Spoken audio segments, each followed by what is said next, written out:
Leçon numéro 4. La particule wa, le thème. Alors là, il y en a peut-être déjà qui ont bugué, j'ai dit wa. Il y a quelque chose de très important à savoir en japonais. C'est que ce hiragana, effectivement, c'est le hiragana de ha. C'est le hiragana de ha, avec un H soufflé, donc ha, ha. Mais quand il est utilisé en tant que particule, comme on va le voir dans cette leçon, il se prononce wa, wa. Donc avec un W, effectivement, il existe en hiragana pour wa. C'est le wa qui est utilisé quand on veut retranscrire le son wa de manière habituelle. Voilà, l'exception, c'est pour la particule. Ce hiragana, quand il est utilisé en tant que particule, il va se prononcer wa. Je vais vous donner des exemples, ce sera beaucoup plus parlant. Si je l'utilise dans un mot, par exemple, est-ce que vous arrivez à lire? Ka, me, ha, me, ha. Alors au passage, là, je vous ai pas mis la lecture parce qu'en fait, je vous ai mis directement un extrait du manga Dragon Ball où vous voyez que vous avez le kanji et vous avez à côté le furigana. C'est ce que je vous expliquais, que les mangas, comme ils sont adressés souvent à des enfants qui ne savent pas forcément lire les kanji, eh bien, vous allez voir la lecture à côté. Et là, on peut voir que dans la lecture, on a bien ha. Et le nom de l'attaque, c'est pas kamewa me wa. C'est bien kameha me ha. Au passage, c'est pas kameha me ha, c'est kameha me ha. Donc voilà, avec des H soufflés. Dans ce contexte-là, le hiragana ha se lit bel et bien ha, comme vous l'avez appris dans le tableau des kana, et voilà, c'est sa lecture totalement normale. Par contre, dans ce type de phrase, donc là on a watashi qu'on a vu plusieurs fois, donc je, et cette phrase, ça se lit, je vais vous la lire, watashi wa obida, watashi wa obida, watashi wa obida. Ça se lit pas watashi ha obida, ça se dit watashi wa obida. Donc le ha, que je vais appeler à partir de maintenant wa, parce que c'est comme ça qu'elle se prononce, donc la particule wa. La particule wa, important, pas le hiragana, mais la particule wa, ce que ça fait, c'est que ça indique le thème. Qu'est-ce que c'est qu'un thème? Également appelé topic. Topic, c'est le nom anglais, mais voilà, parfois ça ressort, donc on appelle parfois particule de thème ou particule de topic. En français, le thème, c'est ce qu'on fait quand on dit à propos de. À propos de. Je vais vous donner des exemples. À propos de toi, tu es rentré à la maison. À propos de cette maison, je viens de l'acheter. À propos de Léo, il va bien. Alors ça fait extrêmement lourd en français, je suis d'accord, mais ça vous montre ce que c'est qu'un thème. En fait, un thème, c'est vous placez le thème, vous dites à propos de quelque chose, et ensuite vous faites un commentaire dessus derrière. Donc le thème, justement, c'est ce dont on parle, le thème, c'est ce dont on parle, et le propos, c'est ce qu'on dit. C'est ce qu'on a vu dans les phrases d'exemple ici. C'est pour ça que cette relation, cette construction s'appelle soit thème-propos, soit on peut également trouver le terme thème-commentaire, c'est la même chose. Donc c'est on établit un thème et on fait un propos ou on fait un commentaire sur le thème qu'on vient d'évoquer. Et c'est exactement ce qui se passe quand je dis watashi wa obida. Quand je dis watashi wa obida, littéralement c'est je, particule de thème, obi, être. Je, particule de thème, obi, être. Ça, une traduction qu'on pourrait donner en français, ce serait à propos de moi. Donc à propos de, vous voyez le wa, la manière la plus simple, vraiment pour comprendre ce que la particule wa fait, c'est de la remplacer par à propos de. Donc, à propos de watashi, moi, à propos de moi, je suis obi. Obi, da, obi, être, je suis obi. Alors, encore une fois, ça, c'est ce qu'on a vu dans la leçon 1. Et s'il n'y a pas de je, alors vous allez dire, mais si, il y a un je là. Non, non, non. Le je, là, c'est watashi wa, donc c'est à propos de moi. En français, on ne peut pas dire à propos de moi, être obi. Mais, littéralement, c'est un peu ce qui est dit. C'est à propos de moi, être obi. Sauf qu'en français, on serait obligé de le conjuguer et du coup de dire à propos de moi, je suis obi. Mais en japonais, il n'y a pas de deuxième je. Vous voyez qu'en français, là, on a moi, je. On a deux fois le mot qui apparaît. En japonais, on a un seul watashi. Ça, c'est très important de bien le réaliser. Parce que si on voudrait dire je suis obi avec un je visible, on a vu comment le faire, ça. Rappelez-vous, c'est la particule ga. C'est la particule ga qui indique le sujet grammatical de la phrase. Wa, ce que ça fait, c'est que ça n'indique pas le sujet grammatical de la phrase. Ça indique le thème de la phrase. Ça dit à propos de quelque chose. Donc là, à propos de obi. Mais ça ne dit pas obi est quelque chose. Ça dit à propos de obi. Je vous donne un exemple. Alors, je vous rassure, c'est compliqué, je sais, c'est juste pour vous montrer que le sujet et le thème sont deux choses totalement séparées. Je vais vous expliquer les mots ici, vous n'avez pas du tout à les retenir, c'est juste pour comprendre le fonctionnement de wa. Cette phrase, ça se lit kyo wa tenki ga ii. Kyo wa tenki ga ii. C'est une phrase qui est utilisée pour dire il fait beau aujourd'hui. En fait, vous avez kyo wa. Kyo, ça veut dire aujourd'hui. Et on a le wa, ce que je vous disais, qui est la particule de thème. Donc on a aujourd'hui particule de thème.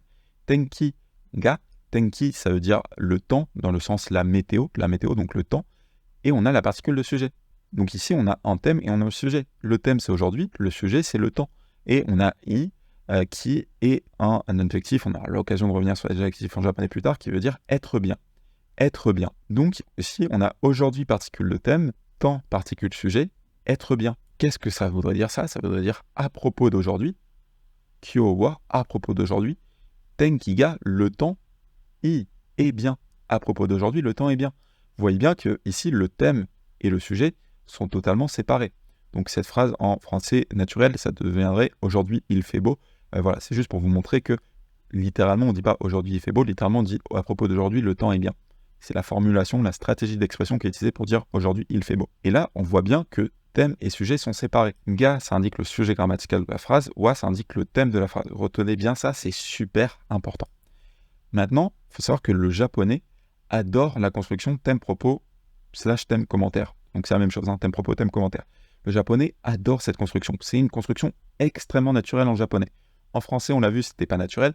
En japonais, c'est très souvent la construction la plus naturelle. C'est la construction la plus naturelle en japonais. C'est omniprésent dans toutes les phrases japonaises.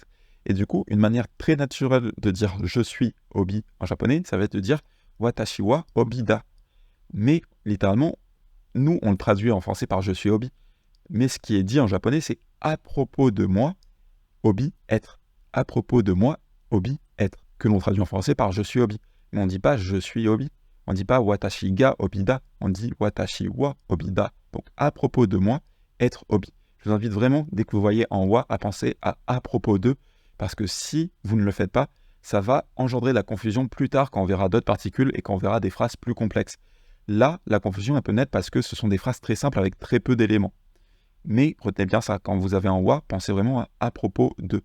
Et sachez que c'est une construction naturelle en japonais. On va voir d'autres exemples. Je pourrais dire kare wa tom-san desu.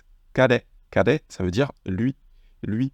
Alors pareil, je vous ai mis le kanji ici. Pour le moment, les kanji, regardez-les. On n'apprend pas à les écrire pour le moment. Il y aura un cours sur les kanji où je vous dirai lesquels je vous conseille d'apprendre à écrire ou pas. Retenez-les juste, surtout la prononciation. Voilà, kare, kare, ça veut dire lui, lui. Donc kare wa tom-san desu. À propos de lui, monsieur Tom être. Donc lui, c'est Tom. Kanojo wa Emi-san desu. Alors, ici, on a mi, en katakana. Et ici, on a kanojo, kanojo. Regardez bien ce kanji. Est-ce qu'il vous dit quelque chose? Petit indice. En fait, c'est le même kanji qu'on avait avant. On va revenir exactement sur comment on forme ce mot plus tard. Voilà, retenez juste que, surtout la prononciation, kanojo, kanojo, ça veut dire elle. Ça veut dire elle. Kanojo wa, à propos d'elle, Emi-san desu, être Madame Emi, donc elle, c'est Emi. Elle, c'est Emi. Maintenant, à la place de Emi-san, je pourrais dire Emi-chan. Kanojo wa Emi-chan desu. Chan, vous le connaissez sûrement si vous aimez les animés. Pareil, c'est un suffixe. Contrairement à san, ça va être un suffixe d'affection. On a vu que san, c'était le suffixe le plus passe-partout, que vous pouvez utiliser avec tout le monde. Chan, c'est un suffixe affectif, qui fait qu'il s'utilise beaucoup avec les enfants, avec les choses un petit peu mignonnes comme les animaux, et avec les filles. Voilà, ça peut s'utiliser avec les hommes, hein, ça se voit notamment comme par exemple, vous avez des amis d'enfance. Donc par exemple, vous avez une fille et un garçon qui sont amis depuis l'enfance, très souvent la fille va appeler le garçon avec son nom et avec un chan derrière. Voilà, parce que c'est affectif, donc ça peut s'utiliser avec des hommes. C'est juste que ça a quand même un suffixe mignon qui a tendance à être utilisé principalement avec les jeunes enfants, les bébés, les animaux et les filles. Ce qui nous a permis de voir un petit peu plus de vocabulaire du coup au passage dans cette leçon. Leçon numéro 4 sur le thème. Je vous rappelle que le thème, en fait, la manière vraiment la plus simple pour nous francophones, c'est de voir ça comme à propos de... Je sais que ça fait lourd en français, mais ça évite vraiment toute la confusion plus tard. Donc vraiment, forcez-vous pour le moment, quand vous voyez en wa, à vous dire à propos de... Retenez juste que c'est la traduction littérale et que c'est pas comme ça qu'on le dirait en français, mais qu'en japonais, c'est ce qui se passe. Donc le thème, c'est à propos de... Que le thème et le sujet en japonais sont séparés. Que le thème et le sujet en japonais sont séparés, ce n'est pas la même chose. Le sujet s'est présenté avec ga, le thème s'est présenté avec wa.